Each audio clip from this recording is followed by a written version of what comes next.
नमस्कार दोस्तों, स्वागत है आपका अपने डेली अपडेट्स यूट्यूब चैनल पर। हम बात करेंगे तमाम भर्तियों की लेटेस्ट अपडेट को लेकर, जो कि आपकी परीक्षा एवं पढ़ाई से संबंधित होंगी। तो इसलिए वीडियो को जल्दी से लाइक, शेयर, सब्सक्राइब कर दें, जिससे आप सभी को इसी प्रकार की सटीक जानकारियाँ मेरे वीडियो के माध्यम से लगातार प्राप्त होती रहेंगी। तो देखते हैं आज की महत्वपूर्ण खबरें। आज की सबसे महत्वपूर्ण खबर कि 10,000 सरकारी पदों पर होंगी 100 दिनों में भर्तियां। ये मुख्यमंत्री योगी आदित्यनाथ जी ने ऐलान कर दिया है कि मुख्यमंत्री ने खाली पदों का ब्यौरा जल्द देने के दिए हैं निर्देश। मुख्यमंत्री योगी आदित्यनाथ ने गुरुवार को घोषणा की है कि प्रदेश के युवाओं को 100 दिनों में 10,000 नौकरियां दी जाएंगी। उन्होंने यह निर्देश अपने सरकारी आवास पर प्रदेश के समस्त चयन आयोगों, बोर्डों के अध्यक्षों के साथ बैठक में दिए। उन्होंने कहा कि एक सत्र में जुड़ी सभी भर्तियां परीक्षाएं उसी सत्र में संपन्न होनी चाहिए, अर्थात अगर विज्ञापन 2022 में आता है तो उसकी नियुक्ति भी उस विद्यार्थी को 2022 में ही मिल जानी चाहिए, अर्थात उसी सत्र में आप लोगों की परीक्षाएं भी होंगी। ये बहुत ही महत्वपूर्ण कदम है, क्योंकि जब विज्ञापन, जैसा कि आप लोग एनटीपीसी के बारे में देख रहे हैं, यूपी ट्रिपल एससी की भर्तियां देख रहे हैं कि 2018 से अभी तक भर्ती नहीं हो पाई है, वार्षिक लक्ष्य तय होंगे। मुख्यमंत्री जी ने कहा कि प्रदेश सरकार युवाओं को सरकारी नौकरी से जोड़ने तथा उन्हें रोजगार देने के लिए प्रतिबद्ध है, अर्थात वार्षिक लक्ष्य योगी जी ने कहा है कि निश्चित किए जाएंगे, और वार्षिक लक्ष्य निश्चित करने के बाद उस पर कितना काम हुआ है उसकी समीक्षा भी लगातार की जाती रहेगी। तो देखते हैं कि 4.5 लाख युवाओं को बीते 5 साल में सरकारी नौकरियां से जोड़ने का सरकार का दावा किया है। मतलब कि उन्होंने अपने पिछले कार्यकाल में 4.5 लाख युवाओं को सरकारी नौकरियां इन्होंने दी हैं, जबकि योगी 2.0 में मिशन रोजगार और तेज गति से आगे बढ़ने की तैयारी कर ली गई है, और विभागों को नियुक्तियां निकालने के लिए निर्देश दे दिए गए हैं। तो बहुत ही अच्छी खबर है। देखते हैं कि नियुक्तियां कब निकलती हैं, और ये भी नहीं बताया गया है कि किस विभाग में नियुक्तियां ये 10,000 देंगे। लेकिन अभी अभी विज्ञापन आने का दौर है, तो आप लोग अभी से अपने जिस चीज़ की तैयारी कर रहे हैं उसकी तैयारी करते रहिए, क्योंकि विज्ञापन कभी भी इसी महीने कभी भी किसी भी विभाग से विज्ञापन निकल सकता है। बड़ी खबर है, लाभार्थियों को जल्द बांटे जाएंगे स्मार्टफोन, अर्थात कि मुख्यमंत्री जी ने कहा कि सभी जिलों में लाभार्थियों को स्मार्टफोन एवं लैपटॉप का वितरण की तैयारी को तेज कर दिया जाए। यह तय हो कि सभी जिलों में सांसद एवं विधायकों की मौजूदगी में छात्र एवं छात्राओं को लैपटॉप एवं स्मार्टफोन बांटा जाएगा। तो जैसा कि आप सभी को पता है कि चुनाव के पहले ये प्रक्रिया लागू कर दी गई थी, बांटा जा रहा था, लेकिन आचार संहिता और चुनाव की डेट आने के कारण इसको बंद कर दिया गया था। लेकिन अब योगी सरकार फिर से आ चुकी है, तो इस चीज़ को तेज़ी से लागू करने की व्यवस्था योगी जी ने दे दी है कि आप जल्दी से जल्दी स्मार्टफोन जो है वो विद्यार्थियों को, लैपटॉप विद्यार्थियों को जल्दी से जल्दी बांटिए, क्योंकि विद्यार्थी भी इंतजार कर रहे हैं, और ये जो बांटा जाएगा वो सांसदों एवं विधायकों की मौजूदगी में ही बांटा जाएगा। अगली खबर, संस्थाएं संवाद एवं समन्वय बनाकर रखें, अर्थात मुख्यमंत्री जी ने कहा है कि भर्ती परीक्षाओं को संबंधित संस्थाएं एवं संबंधित विभाग जिला प्रशासन के साथ संवाद एवं समन्वय बनाते हुए पूर्ण करें। भर्ती प्रक्रिया की अवधि को कम करने का प्रयास किया जाए। नियुक्त प्रक्रिया सरल एवं समयबद्ध तरीके से पूरी करें। अगली खबर, 19,000 पदों पर भर्तियों की तैयारी में जुटा आयोग, अर्थात UP triple SC Uttar Pradesh अधीनस्थ सेवा चयन आयोग ने 19,000 पदों पर भर्तियों की तैयारी में जुटा हुआ है, और इन पदों पर होंगी भर्तियां। अर्थात आप सभी को पता है कि योगी आदित्यनाथ जी ने उत्तर प्रदेश में 10,000 नौकरियां, अर्थात 100 दिन में 10,000 नौकरियां देने का वादा किया है, और उस लक्ष्य को पूरा करने के लिए यूपी ट्रिपल एससी जो है 19,801 पदों पर भर्तियों को करने के लिए कमर कस रहा है। आयोग अगले 100 दिनों के दौरान राजस्व लेखपाल के 8,805 एवं स्वास्थ्य विभाग में एनएम के 9,212 और निदेशक प्रशिक्षण एवं समायोजन के अधीनस्थ जो है विभिन्न व्यवसायों के अनुदेशक के 2,504 पदों पर भर्तियों की तैयारी में जुट गया है। इन सभी भर्तियों में वही अभ्यर्थी बैठ सकते हैं जो आयोग की ओर से पिछले वर्ष आयोजित प्रारंभिक अर्हता परीक्षा अर्थात पीईटी में शामिल हुए थे, जिनके पास पीईटी का वैध स्कोर प्रमाण पत्र है। इन भर्तियों पर के लिए आयोजित की जाने वाली मुख्य परीक्षाओं के लिए आयोग की ओर से विज्ञापन जारी किए जा चुके हैं। तो जैसा कि आप सभी को पता है कि ये सभी विज्ञापन जारी किए जा चुके हैं। अब कभी भी आप लोगों की जो डेट होगी वो घोषित की जा सकती है, लेकिन ये जो पेपर होगा ये विद्यार्थी वही दे सकते हैं जिन्होंने पेट का पेपर दिया है, जिनके पास पेट का स्कोर कार्ड रखा हुआ है।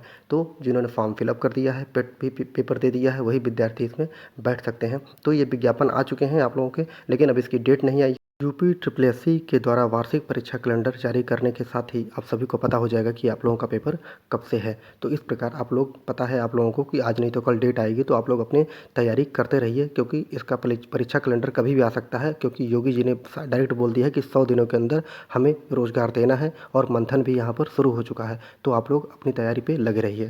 करते हैं अगली खबर, होमगार्ड विभाग के खाली पदों को जल्द भरने का आदेश दे दिया गया है। तो देखते हैं पूरी खबर।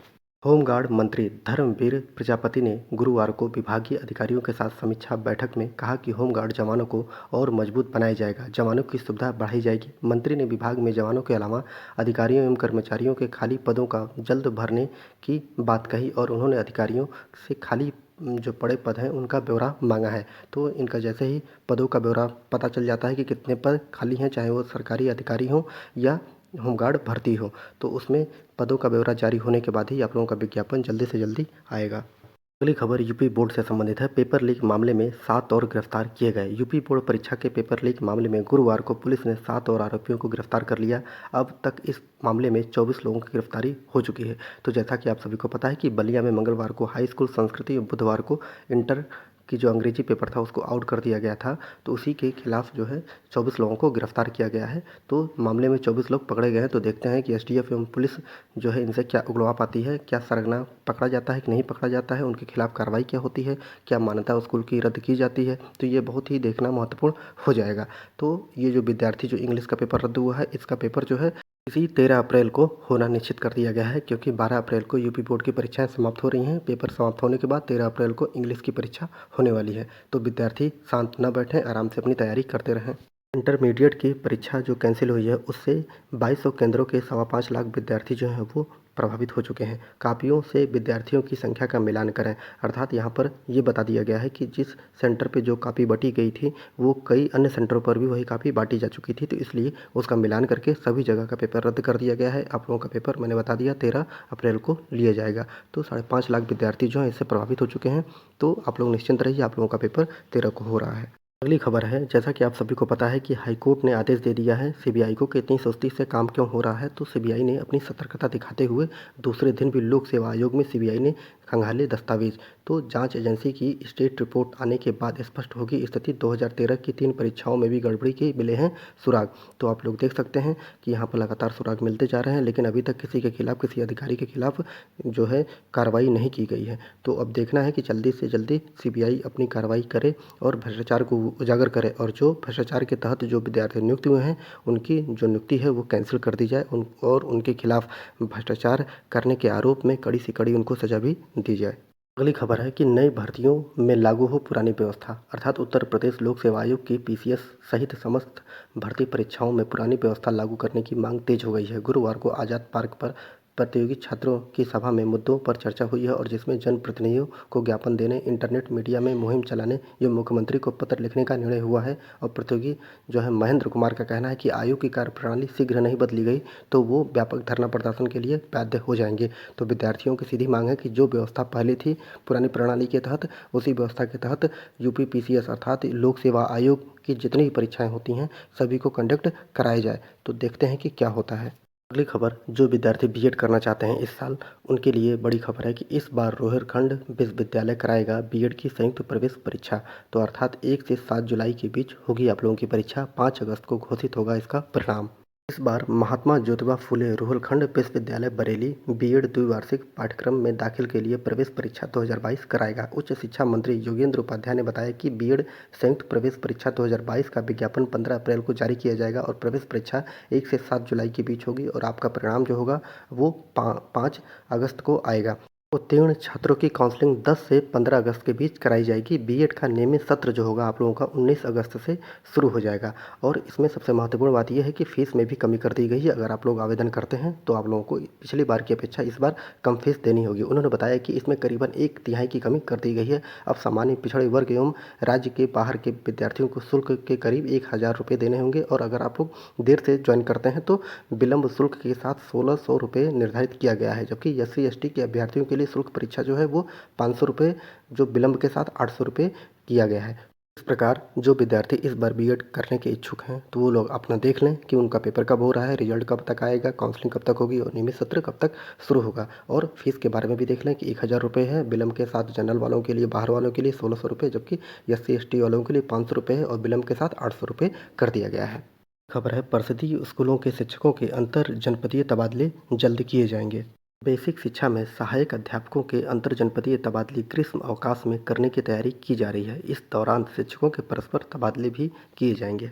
परिषदीय स्कूलों में 2020 के बाद से सहायक अध्यापकों के अंतरजनपदीय तबादले नहीं हुए हैं। 2021 में प्रस्तावित परस्पर तबादले भी नहीं हो सके हैं, इसलिए शिक्षकों की ओर से लगातार अंतरजनपदीय एवं परस्पर तबादलों की मांग की जा रही है। तो अब आप लोगों के तबादले होना शुरू हो जाएंगे, तो देखते हैं वो कब से शुरू होते हैं।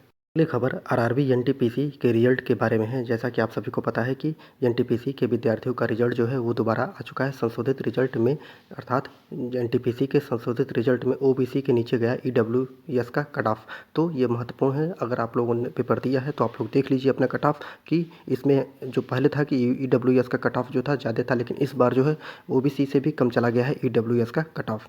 आरआरबी एनटीपीसी के विद्यार्थियों के लिए महत्वपूर्ण खबर है कि अब जो उनका मई में पेपर होगा वो यूनिक रोल नंबरों से मई में होगी उनकी परीक्षा, और 10 दिन पहले बताए जाएंगे किस शहर में आप लोगों के पेपर होंगे।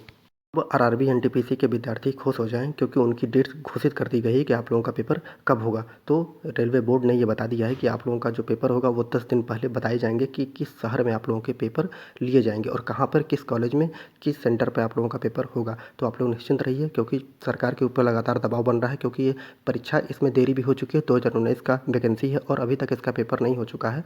तो आप लोग परेशान मत होइए, जल्दी से जल्दी सरकार कोशिश कर रही है कि आप लोगों का पेपर हो जाए। तो मई में आप लोगों का पेपर होगा, तो इसके लिए आप लोग अभी से ही तैयारी करना शुरू कर दीजिए। अगर आप लोगों को वीडियो अच्छा लगा हो तो वीडियो को लाइक शेयर सब्सक्राइब जरूर करें, क्योंकि इसी प्रकार की सटीक जानकारियाँ मेरे वीडियो के माध्यम से लगातार आप लोगों को दी जाती हैं। पूरा वीडियो देखने के लिए बहुत बहुत धन्यवाद।